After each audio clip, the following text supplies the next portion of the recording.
گفتگو کرنے کے تعلق سے آج کل پوری پوری ایک ورک شاپس لوگ لیتے ہیں کہ یار یہ انداز ہونا چاہیے کہاں کیا بولنا ہے.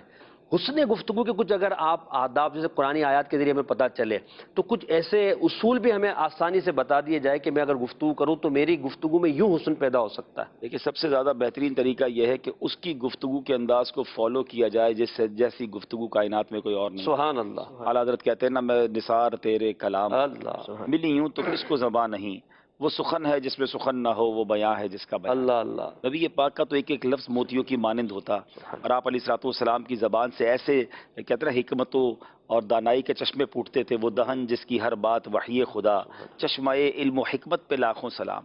تو نبی پاک علیہ الصلوۃ والسلام کی اگر گفتگو کے بارے میں بی بی عائشہ صدیقہ رضی اللہ تعالیٰ عنہ فرماتی ہیں کہ پیارے آقا تم لوگوں کی طرح چلا چلا کر اور تیز تیز باتیں نہیں فرماتے تھے، بلکہ ٹھہر ٹھہر کر گفتگو. سبحان اللہ. سننے والا اگر الفاظ گننا چاہتا تو وہ الفاظ بھی گن لیتا، یعنی ہر لفظ دوسرے لفظ سے جدا. کیا بات. پھر کوئی اہم بات کرنی ہوتی تو نبی پاک اس بات کو 3 بار دہراتے. واہ واہ.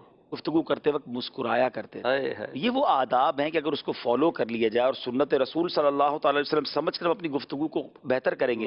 کچھ لوگ اپنی دنیاوی کاموں کے لیے، کسٹمر سروسز کے لیے، اپنے آفس کے ماحول کو بہتر بنانے کے لیے، اپنے ادارے کے لیے گفتگو سیکھتے ہیں، یا ان کو ذرا کی تقاریر کرنی ہوتی ہیں تو وہ شاید دنیاوی مقاصد کے لیے سیکھتے ہیں. صحیح. لیکن میں اپنی گفتگو کو بہتر پیارے آقا علیہ الصلوۃ والسلام کی سنت پر عمل کرنے کی نیت سے کر لوں تو مجھے اپنی گفتگو پر ثواب بھی مل جائے گا. مجھے انشاءاللہ اچھا ہر دل عزیز بننے کا بھی طریقہ یہی ہے. اب تو آپ اس کو یوں جج کر لیں، یہ بیان کرنے والوں کے لیے، اسپیکرز کے لیے بھی میرا مدنی پھول ہے کہ آپ یہ دیکھیں کہ چیخ چیخ کر، چلا چلا کر، ٹیبل بجا بجا کر تقریر کرنے والوں کو کتنے لوگ سنتے ہیں. صحیح. یا دنیا میں جن لوگوں کو لوگ سن رہے ہیں، جن کے کلپس وائرل ہو رہے ہیں، وہ کون لوگ ہیں. تو یہ آپ کے سامنے آ جائے گا کہ سماعتوں کو بھی الفاظ اور انداز وہی اچھا لگتا ہے جو سمجھانے والا ہو، جو ٹھہر ٹھہر کر بات کرنے والا ہو، جو دلوں میں اترنے والا انداز ہو.